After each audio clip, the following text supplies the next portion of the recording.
এটা হচ্ছে মার্সবেরি একটা হোমলাইন কফি মেশিন।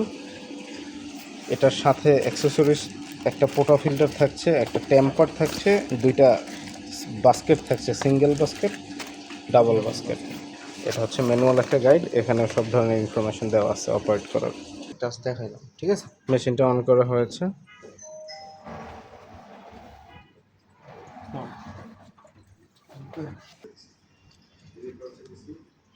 এই সিগন্যালটা যখন থেমে যাবে মেশিনটা বুঝতে হবে রেডি হয়ে গেছে এসপ্রেসো নেওয়ার জন্য। অলমোস্ট এক মিনিটের সময়ের মধ্যেই মেশিনটা রেডি। মেশিনটা অলমোস্ট রেডি এসপ্রেসো শট নেওয়ার জন্য। এখন আমরা ফার্স্টে এটা থেকে গ্যাস বের করতে হবে, সো স্টিম বাটনে প্রেস করতে হবে। এটা হচ্ছে স্টিম বাটন।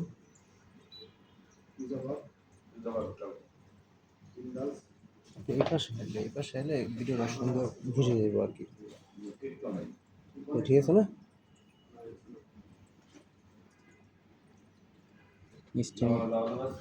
স্টিম নজলটা রেডি হলে কিছুক্ষণ হাওয়া বের করে নিতে হবে। ঠিক আছে, অলমোস্ট রেডি। এখন এটা ডান দিকে দিলে স্টিমটা অন হবে। এদিকে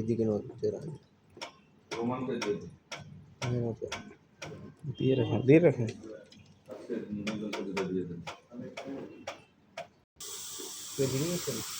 অলমোস্ট হাওয়া বের করা হয়ে গেছে।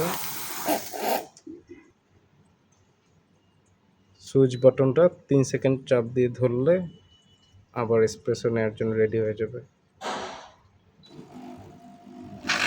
এখন হট ওয়াটার করছে, অলমোস্ট রেডি মেশিনটা এসপ্রেসো নেওয়ার জন্য।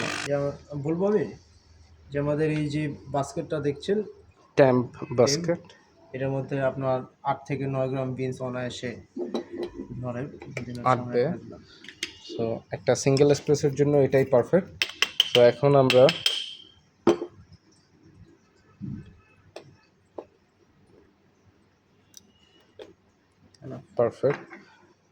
এখন মেশিন গ্রুপ হেডে দিতে হবে, একটু পানি ছেড়ে নিতে হবে। ঠিক এখানে একটা অ্যারো চিহ্ন আছে, ওখান থেকে পোটা ফিল্টারটা ধরতে হবে, ঠিক ওইটা বরাবর। এখন রাইট দিকে একটু মেশিনটা ধরে প্রেস করতে হবে, পোটা ফিল্টার আটকে গেছে। এখন সিঙ্গেল এসপ্রেসো নেওয়ার জন্য মেশিনটা এখন সিঙ্গেল এসপ্রেসো নেওয়ার জন্য প্রথম প্রোগ্রামটা সেট করতে হবে।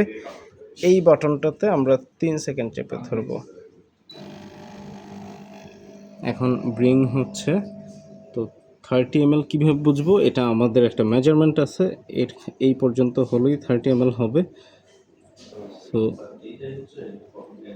এরপরে এখন এসপ্রেসোটা রেডি করার জন্য 3 সেকেন্ড চেপে ধরলাম, এসপ্রেসো বের হচ্ছে। ঠিক 30 ml হলে আমি বুঝতে পারবো, কারণ হচ্ছে এটার এই পর্যন্ত হচ্ছে 30 ml। সো হয়ে যাচ্ছে, এখন বন্ধ করে দিতে হবে।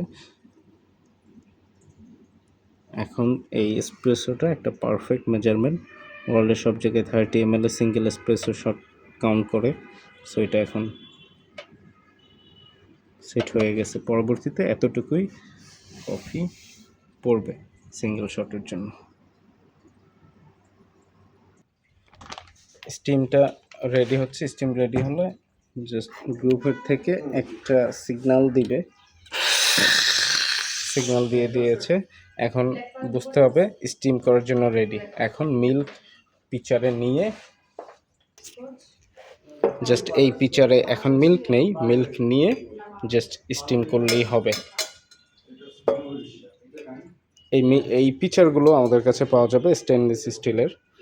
সো যখন ফ্রদিং হয়ে যাবে, এইটা খুব ভালো করে একটা ভেজা কিছু সুতি ন্যাকড়া বা কিছু দিয়ে মুছতে হবে, না হলে এইখানে মিল্ক লেগে থাকবে। সো যখন ফ্রদিং করা হয়ে যাবে, এটা বন্ধ করে দিতে হবে এবং এই বাটনটা সরাসরি প্রেস করা যাবে না। আপনি আবার এসপ্রেসো নেওয়ার জন্য রেডি করতে হইলে জাস্ট এই সুইচ বাটনটা 3 সেকেন্ড চেপে ধরবেন। এখন এসপ্রেসো নেওয়ার জন্য রেডি।